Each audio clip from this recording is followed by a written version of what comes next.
Welcome to Progress Pulse, your weekly look at the developments driving Guyana forward.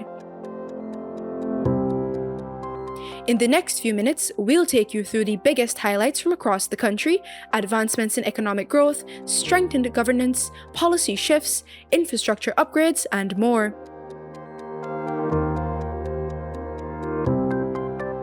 Let's dive into the major events shaping this week's national landscape.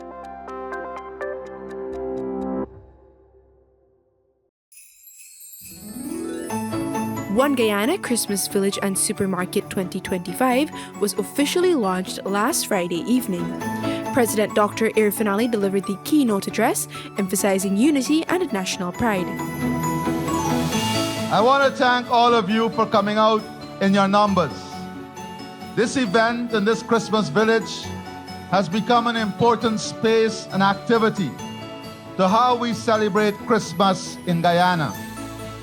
It is a wonderful setting that puts us all in the Christmas mood and reminds us why this season is so special and magical.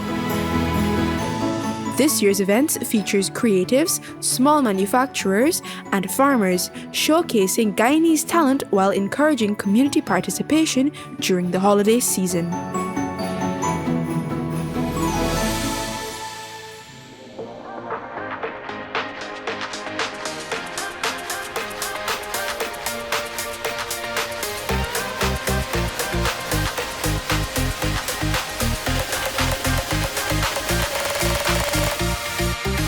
Guyana hosted its first fully established EDM festival, Sundown by BPM Guyana.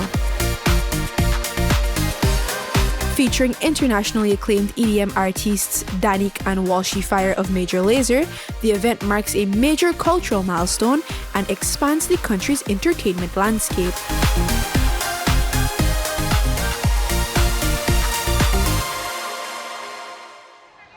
The Ministry of Local Government and Regional Development announced significant upgrades to the Lenora market. Within 8 weeks, the open-air tarmac will be roofed to create 80 new vending spaces. Improvements include a food court, enhanced sanitary facilities, and a new jewelry section, expanding infrastructure for over 200 existing vendors.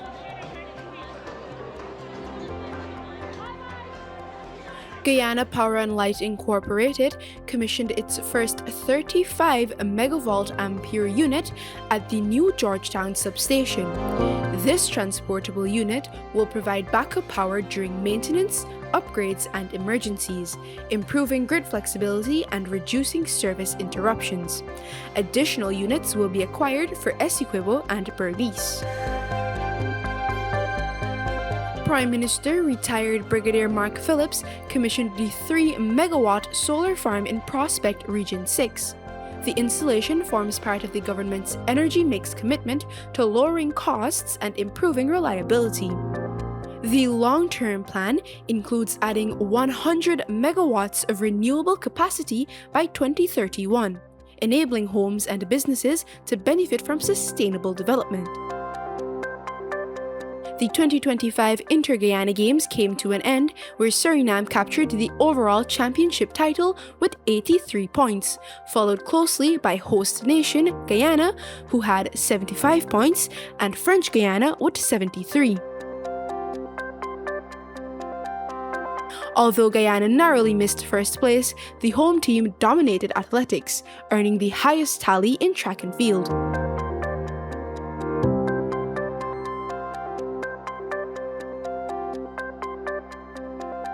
The Ministry of Human Services and Social Security hosted the Stride Against Silence Walk and Cinema with a Cause event.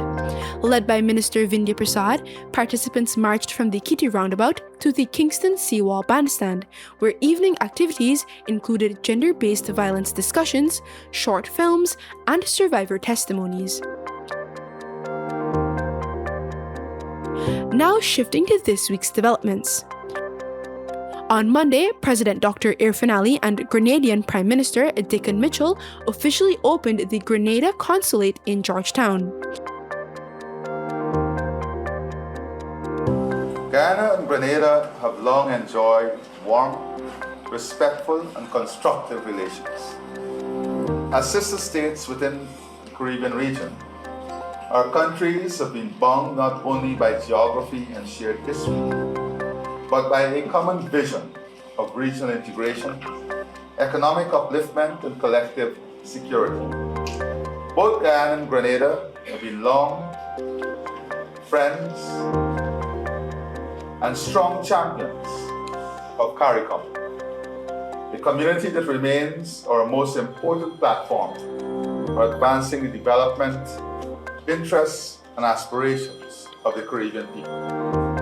The new diplomatic presence aims to strengthen CARICOM integration while boosting trade and economic cooperation between the two nations. Next, let's take a look at Tuesday's headlines. Guyana and the United States signed a statement of intent to broaden defense and security collaboration. When asked whether U.S. troops will be stationed in Guyana, President Dr. Irfaan Ali clarified that the agreement is part of an evolving process with Washington and regional allies to strengthen cooperation. President Dr. Irfaan Ali launched the ICAO's Next Generation of Aviation Professionals Plus program at Pegasus Corporate Suites. The program will train Guyanese in piloting, engineering, air traffic control, logistics, and aviation safety, addressing workforce needs as the aviation sector accelerates. We will link the deep reaches of our country to the coastline. We'll connect community to opportunity, miner to market, farmer to frontier. This is not a distant dream. It is our flight plan. And as we execute this plan, the local aviation sector will not just grow, it will soar. Minister of Parliamentary Affairs and Governance Gail Teixeira hosted the 4th Annual Human Rights and Anti-Corruption Expo at the Arthur Chung Conference Center under the theme, Our Everyday Essentials, Rights and Integrity.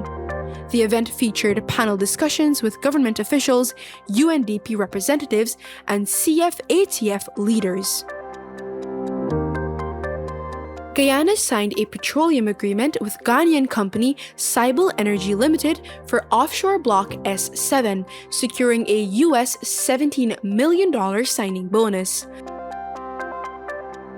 Natural Resources Minister Vikram Bharat said the agreement reflects global confidence in Guyana's petroleum sector and expands operator diversity. Guyana today is truly on the global stage. It shows that our work and what we have done over the last few years has truly been recognized around the world, so much so that we're attracting investments and interests globally and across continents.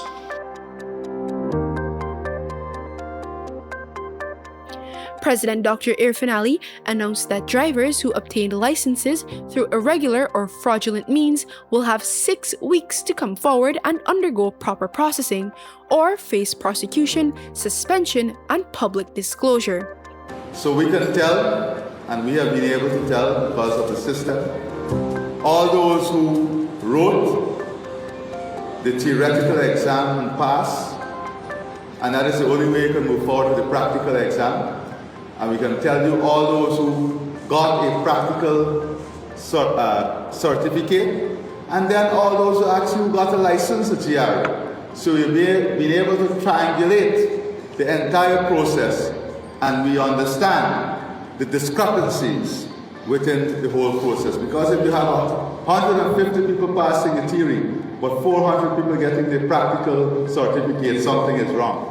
We're going to give those persons in the public domain 6 weeks to surrender themselves and go through back the process. Or after that, we're going to publish all the names in the newspaper, suspend the license, and prosecute them. Construction works at the Guyana Technical Training College in Port Morant are now complete, with the facility ready to welcome students in January. The campus includes a state-of-the-art facility simulator, practical workshops, lecture rooms, and administrative offices, strengthening workforce development for Guyana's expanding oil and gas sector.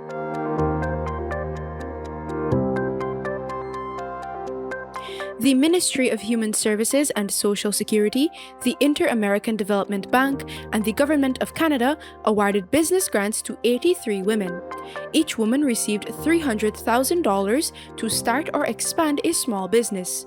The recipients were survivors of violence and human trafficking. I think it's a great initiative. As I said, it's just the start, and sometimes that's all we need in life, you know? This initiative forms part of the Ministry of Human Services and Social Security's wider efforts to promote women's economic empowerment. Minister of Local Government and Regional Development, Priya Manik Chan, visited the Skull City squatting area at Potentia Region 3 to meet residents and review ongoing regularization and infrastructure works. So what I'll look at is whether that strip between the two roads, we could put a nice park area like. So they could have a space for vendors there, but we could make that strip a really nice strip for children to go and play and so on. President Dr. Irfan Ali on Wednesday met with investors leading the development of a 100-ton white sugar refinery at the former Wales Sugar Estate. The project, being executed by local company Guyana Inc. in partnership with US-based Sucro, is expected to boost Guyana's sugar industry and strengthen the regional supply chain. Approximately 75 jobs are expected during the construction phase, with 60 permanent positions once the refinery becomes operational. Residents of Mabaruma and surrounding communities today benefited from a focused housing outreach led by the Minister of Housing, Colin Crowell. Held at the Mabaruma Regional Democratic Council boardroom, the exercise brought essential housing services directly to citizens, particularly those in hinterland and remote areas, to ensure equitable access to government support. During the outreach, residents were interviewed for first-time applications, received assistance with long-standing housing and land-related matters, and were issued certificates of title. Vice President Dr. Bharat Jagdeo has assured residents along the east coast of Demerara that his recent reduced visibility at press conferences does not indicate absence, but rather a shift in focus toward ensuring the government delivers on its promises. He told attendees that while he has not been appearing frequently in media, he has been actively involved in advancing key national and community-level initiatives. There are lots of work. We've gone back. People don't see me at press conferences anymore. And the elections are over. We have to now deliver on our promises. I'm back in making sure that whatever we promise, we can actually deliver. That's why we won with a landslide, because in 2020, we were careful about the promises we made. And we worked 5 years in spite of COVID to deliver on those promises, and we'll do so again. The Vice President noted that his priority remains meeting commitments made to citizens and ensuring that development programs continue to move forward across the country. Even those that are controlled by NDCs that are controlled by the opposition, they would get our full support to transform the lives of the people who live in those areas. Because we want to make sure that all of our people, regardless of which community they live, that they move forward.